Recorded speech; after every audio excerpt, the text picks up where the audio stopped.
안녕하세요. LPM 대표 김철원입니다. 오늘도 이제 또 창업에 대해서 계속 좀 말씀을 드릴 건데요. 지난 시간까지 마이크 때문에 이렇게 잡음이 좀 굉장히 많이 생겼죠. 죄송해요. 이제 젠더를 좀 바꿨고요. 그리고 또 지난 시간까지 이제 두 번째 강좌까지 계속 뭐 창업에 대해서 이제 철학적인 이야기를 좀 많이 해서 좀 지루해 하시는 분들도 많았을 거라고 믿습니다. 왜냐하면 우리가 이제 안전한 창업 캠페인을 하기 위해서 여러분들이 이제 폐업을 안 했으면 하는 마음에서 일단 계속 하는 거니까 오늘은 조금 더 실질적인 이야기, 창업의 절차에 대해서 한번 말씀을 드리겠습니다. 창업의 절차, 창업은 일단은 오픈 전까지는 일단 시간과의 싸움이에요. 시간을 얼마나 효율성 있게 잘 하느냐에 따라서 그 초반에 일단 캐시를 잘 쌓을 수 있느냐 아니면 초반부터 힘들게 가느냐 그건 이제 거기서 굉장히 좀 판가름이 많이 나는데요.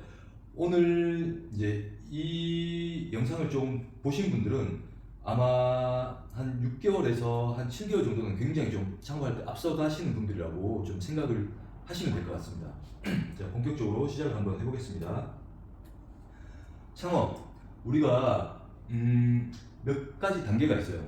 일단 최종적으로는 여기가 오픈.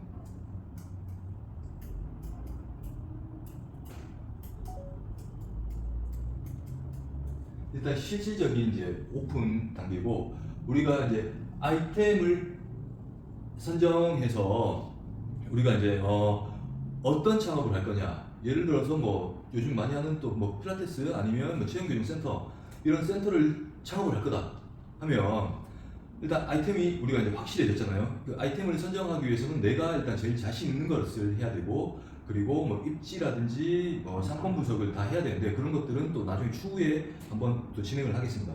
절차대로 한번 하면서 일단 세부적인 것들을 앞으로 계속 나가면 될 것 같아요. 우리가 이제 시간을 줄이기 위해서 제일 첫 번째로 바로 돈을 투자를 하는 게 아니에요. 어떤 것을 하느냐? 일단 우리는 네이밍을 먼저 설정을 해야 돼요. 네이밍. 체형교정센터.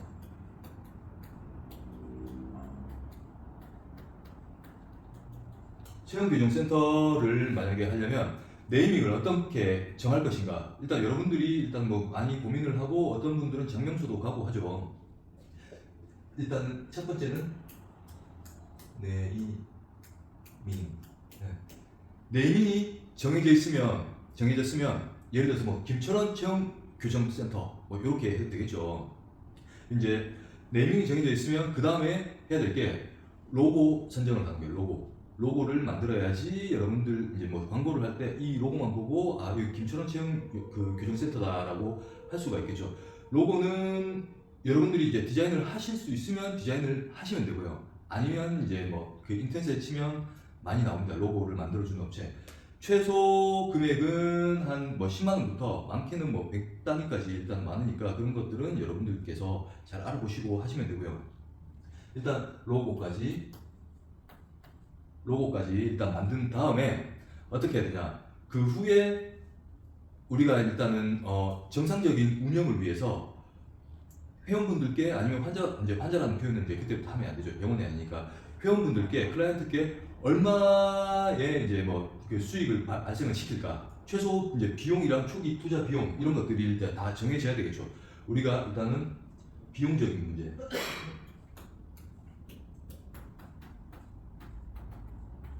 여기에서는 일단 초기 투자비, 인테리어비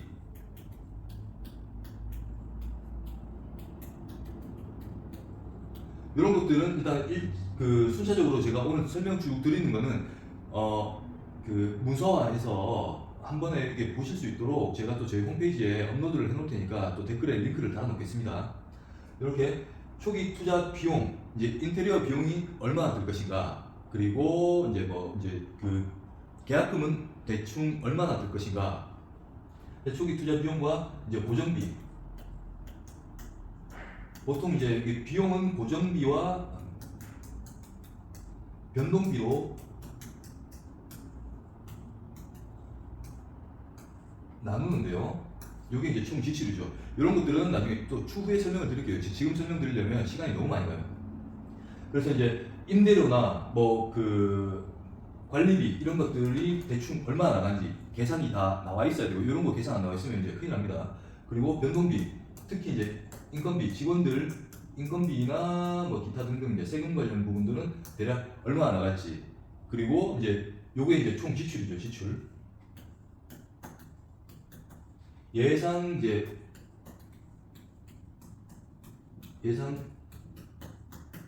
월 예상 수입은 어느 정도 될까? 이제 우리가 목표를 월 일단 매출을 1,000만 원으로 잡았을 때 몇 명의 고객이 와야 되고 한 명당 얼마를 받고 한 명당 몇 분을 해줘야 되는, 또 제일 처음에 말씀드렸죠. 그런 시스템적인 것들이 다 여기에 녹아져 있어야 돼요.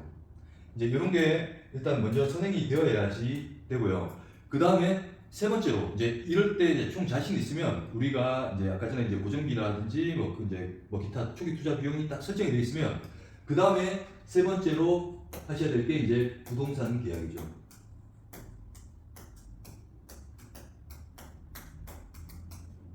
부동산 계약에 이제 우리가 어느 정도 이제 센터를 하려면 공간이 있어야 되잖아요. 그럼 이제 상권 분석을 하고 최적화되어 있는 공간에 월세 계약을 하는 거죠. 여기에는 일단 부동산 계약은 일단 계약금 그리고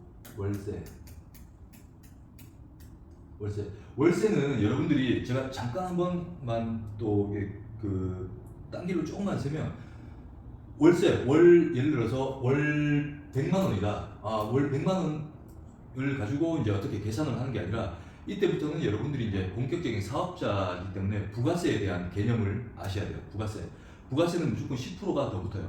그래서 이제 여러분들이 어떤 이제 그 고정비에 계산할 때 월세가 100만 원이면 여기서 10% 부가세, 그러면 110만 원이 월세로 나가는 거예요. 이런 것들은 또 나중에 세금할 때 또 하나씩 하겠습니다. 할 게 굉장히 많죠. 그래서 이제 계약을 이제 최종적으로 계약을 했습니다. 이런 계약을 하고 그 다음에 바로 뭘 해야 되느냐? 계약을 하고 이제 뭐 이제 인테리어를 하고 어떻게 공간을 하고 어떻게 꾸미지 이런 걸 할 게 아니라 바로 여러분들은 이 계약서를 가지고 세무서로 달려가세요. 세무서로. 이 계약서가 있어야지 사업자 등록증이 나옵니다. 사업자 등록증. 사업자 등록을 해야지 여기서 부가세도 뭐 10% 내는 거를 다시 세금으로 환급받고 이제 여러 가지 할 수가 있는 거예요. 그리고 이제 뭐 인테리어 비용이나 뭐 기타 이제 지출은 뭐든지 이제 다 이제 사업자 증빙으로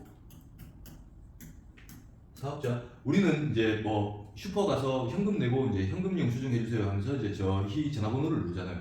이때부터는 이제 사업자 등록증, 이제 사업자 등록 번호를 대기 시작해서 이제 여러분들의 이제 세금을 줄여 나가는 거예요, 사업자에. 그래서 이제 사업자 등록증을 처음 내보신 분들은 이제 세무서 한번 가보시는 게 좋으실 거예요. 보통은 이제 사업자 등록증을 낼 때 저희는 보통 이제 그 허가제와 이제 또 신고제가 있는데 보통 저희들은 이제 신고제예요. 신고제는 가볍게 일단 업종은 서비스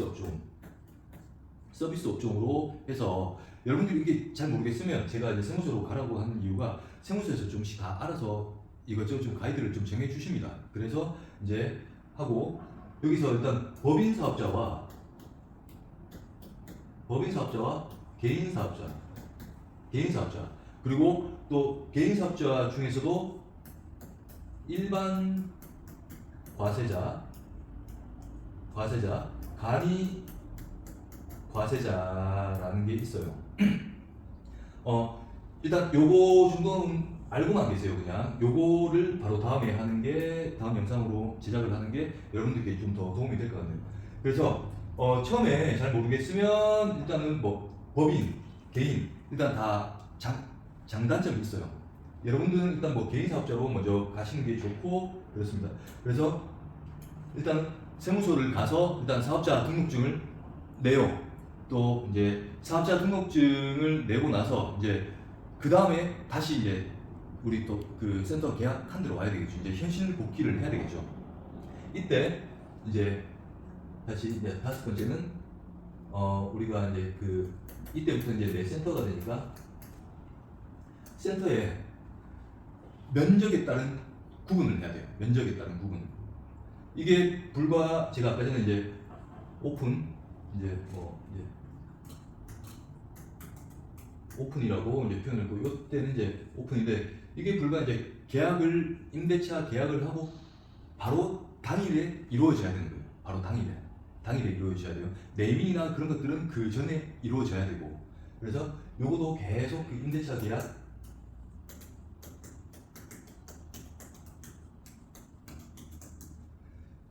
이때는 이제 시간과의 싸움이라고 처음부터 말씀드렸죠. 이제 바로 일단은 빠르게 이제 진행을 해야 되고요. 이게 이제 보통 이제 센터가 30평대, 40평대, 50평대, 60평대 쭉 있겠죠.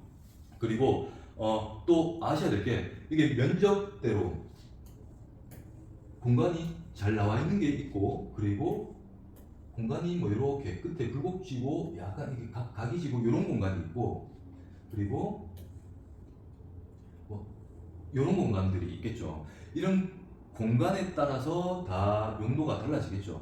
만약에 이건 죽은 공간이라고 치면 여기서는 뭐 비품을 뭐 하고, 그리고 여기서도 또 기둥이 어디에 위치를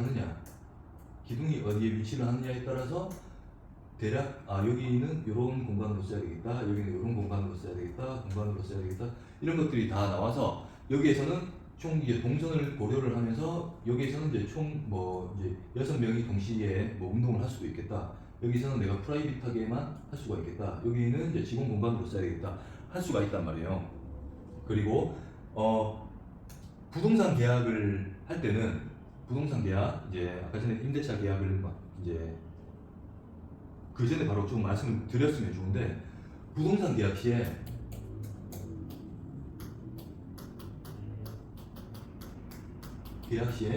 일단 상권에 따라서 다를 수가 있잖아요. 강남에 예를 들어서 뭐 뱅뱅사거리 대로변에 초핫 플레이스, 그냥 이거 내기만 하면 초 대박이야, 이런 상권과 초대박 상권이 있고요. 그 다음에 여기가 뭐 이제 1급이라고 봅시다. 그 다음에 2급, 그냥 일반 동네 상권이에요. 일반 동네 상권인데 그나마 유동인구들이 좀 많아요.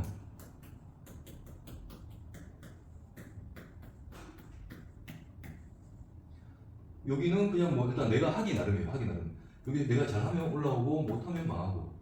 세 번째 상급, 여기 더 많겠죠. 여기는 계속 한 몇 년째 공실이었어요. 그리고 뭐 상가 자체도 되게 활성화도 안 되어 보이고, 그리고 뭐 사람 자체도 유동인구도 별로 없어요. 계속 공실이란 말이에요. 여기서도 여기 당연히 이게 단가가 제일 비싸고, 그 다음에 중간 제일 저렴하겠죠.